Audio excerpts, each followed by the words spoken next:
What if I told you Google's first name sounded more like a massage app? Yet before Google became the internet's brain, it was called something hilariously awkward backrub. Sounds ridiculous, right?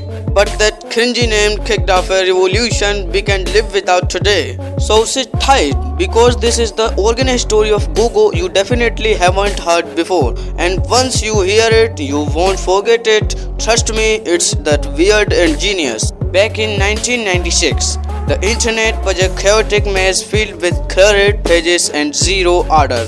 Search engines like Alta Vista, Yahoo, and Lycos ranked pages based on keywords, stuffing, and randomness. Two Stanford PhD students, Larry Page and Sergey Brin, were not impressed by this chaos. They believed the web needed logic, structure, and actual intelligence to serve meaningful search results. Instead of matching words, they asked what if websites were ranked by importance and connections. Larry developed an algorithm called PageRank, which evaluated sites by quality of backlinks pointing toward them.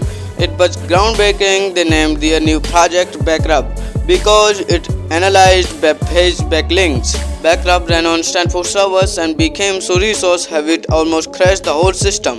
Even professors started complaining about how much bandwidth this strange Backrub thing was eating up. Despite the terrible name, the two worked insanely well. It outperformed every exciting search engine. But still, imagine telling someone, just Backrub it. Yeah, that would not have aged well. So Larry and Sergey brainstormed name until they stumbled upon Gogo, meaning one with 100 zeros. They liked it, but a misspelling turned it into Gogo, which felt modern, clean, and bold. In 1998, they received a $100,000 check from Sun Microsystems co-founder Andy Bechtol, saying, "Fun fact, the check was made out to Gogo Inc. Before that, company technically existed. That one check changed everything. They incorporated Google, built a search engine, and launched history. Within a few years, Google became faster, smarter, and cleaner than anything else on the web.